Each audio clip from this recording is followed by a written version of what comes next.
छत्तीसगढ़ में नगरीय निकाय और पंचायत के उपचुनाव पूरे हो गए हैं और गुरुवार को नतीजों का ऐलान भी कर दिया गया है। लेकिन इस मिले जुले जनादेश को लेकर परफॉर्मेंस वॉर शुरू हो गया है, क्योंकि बीजेपी के लिए सत्ता की प्रतिष्ठा थी तो कांग्रेस के लिए साख बचाने की लड़ाई। नगर पंचायत में अध्यक्ष के 5 पदों पर चुनाव हुआ था, जिनमें से 3 पर बीजेपी और 2 पर कांग्रेस के प्रत्याशियों ने जीत दर्ज की है, यानी कि बीजेपी ने 1 सीट की बढ़त ली है।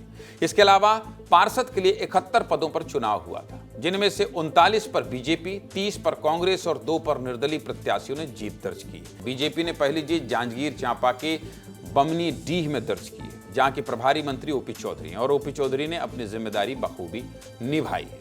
ओपी चौधरी खुद चुनाव प्रचार में उतरे, रैली और रोड शो किए, जनता के बीच गए और सुशासन पर भरोसा जीतने में कामयाब हुए, जिसका असर ये हुआ कि क्षेत्र में कांग्रेस का विधायक होने के बाद भी बीजेपी के प्रत्याशी जीत गए। इसके अलावा बीजेपी ने दूसरे जीत सूरजपुर जिले के शिवनंदपुर में दर्ज की है। इस सीट की चर्चा पूरे प्रदेश में सबसे ज्यादा रही है। क्यों?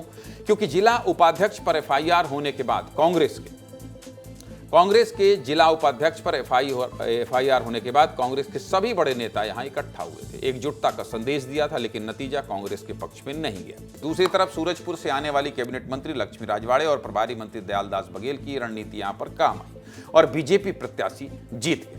वहीं तीसरी कामयाबी बीजेपी को सहसपुर लोहारा में मिली है, जो कबीरधाम जिले में आता है। यह क्षेत्र डिप्टी सीएम विजय शर्मा का है और बीजेपी को जिताने में विजय शर्मा की भूमिका सबसे बड़ी रही। विजय शर्मा सही प्रत्याशी को टिकट दिलवाने में शामिल रहे।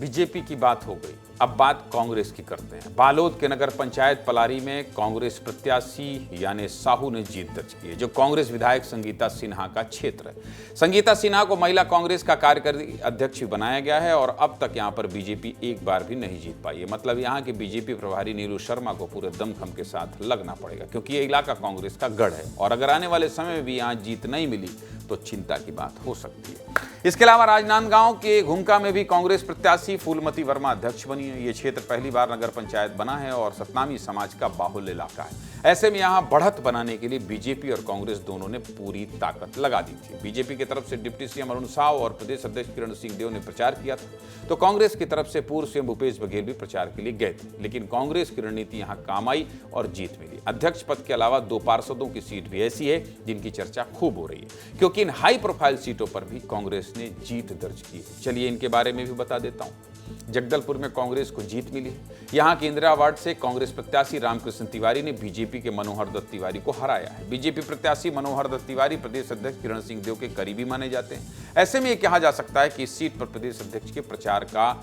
बहुत ज्यादा असर दिखाई नहीं दिया। हालांकि ये वार्ड कांग्रेस का गढ़ रहा है और पिछले 30 सालों से यहां कांग्रेस का कब्जा रहा है।